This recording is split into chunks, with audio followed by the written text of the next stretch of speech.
Hi, today we are reading Curious George Takes a Job by H.A. Rey. Curious George Takes a Job. This is George. He lived in the zoo. He was a good little monkey and always very curious. He wanted to find out what was going on outside the zoo. One day, when the keeper was not paying attention, George got hold of the key for the cage.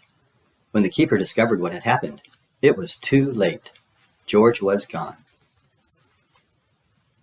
Where was George? They looked for him everywhere, but they could not find him.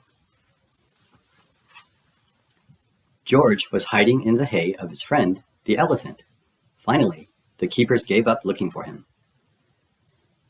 George found a nice cozy spot to sleep under the elephant's right ear, and the next morning, before the zoo opened, he got away safely. Once in the street, George felt a little scared. What should he do in the big city?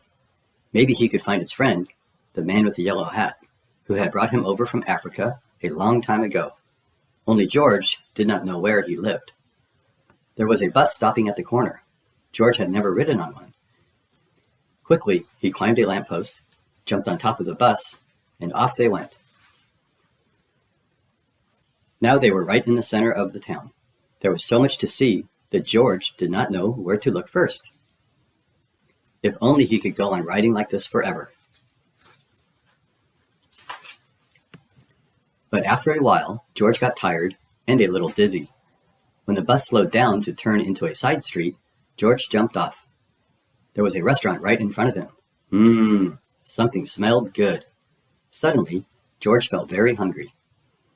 The kitchen door stood open, and George walked in. On the table was a big pot. Of course, George was curious. He had to find out what was in it. When the cook came back, he had a big surprise.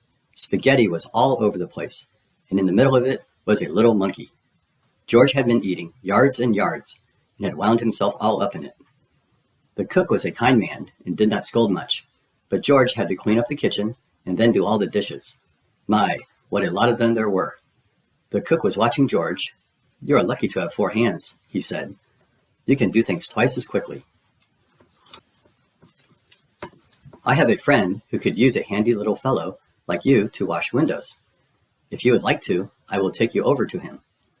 So they went down into the subway and took an uptown train to the cook's friend, who was an elevator man in a skyscraper. "Sure, I can use you," the elevator man said to George. "I will give you what you need for the job. You can start right away.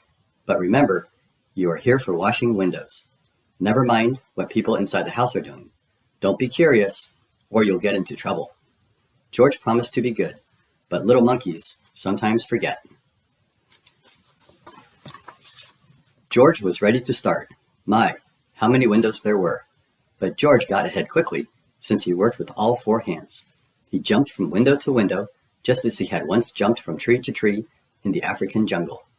For a while, George stuck to his work and did not pay any attention to the people inside.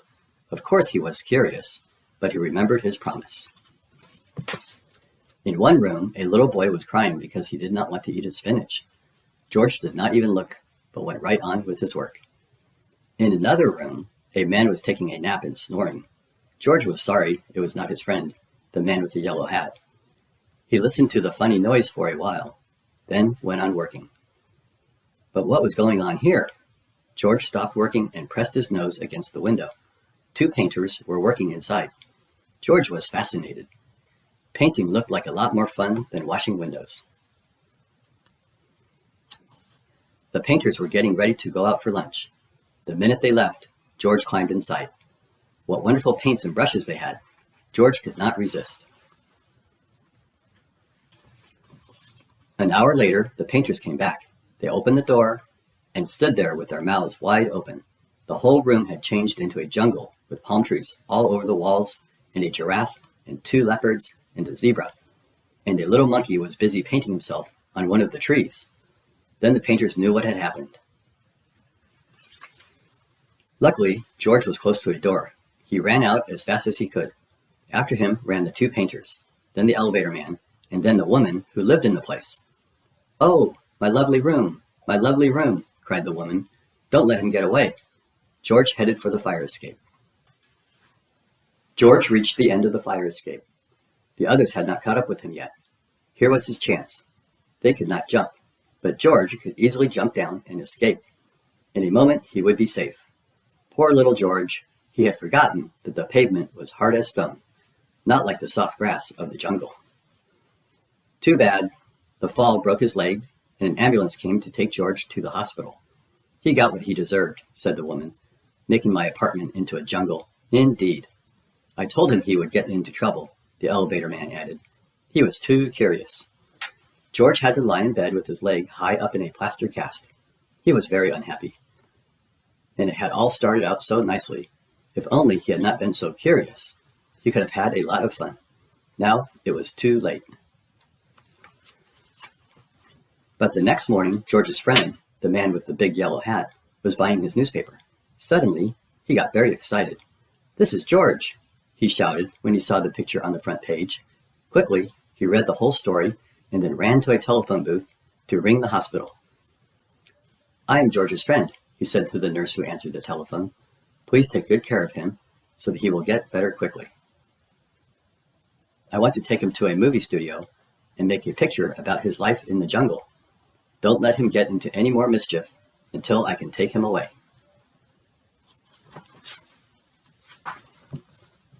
Finally, the day came when George could walk again.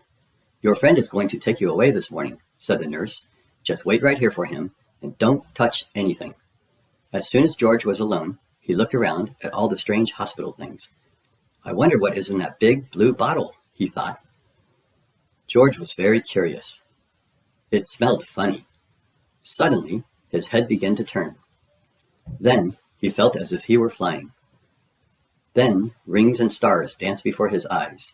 Then everything went dark. And this is how the man with the yellow hat found George when he came to call for him.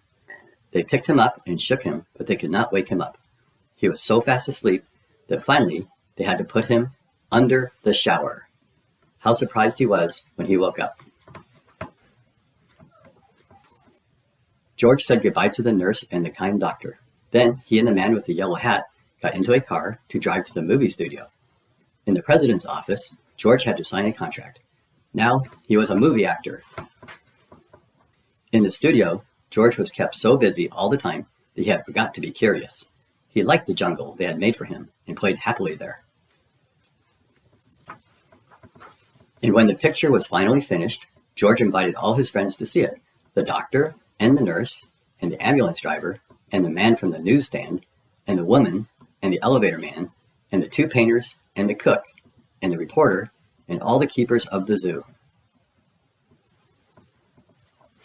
Now the lights went out and the picture started. "This is George," the voice began. "He lived in the jungle. He was a good little monkey. He had only one fault. He was too curious."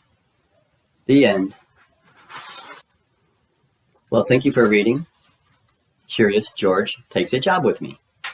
Have a great day, and don't get into any mischief. Bye.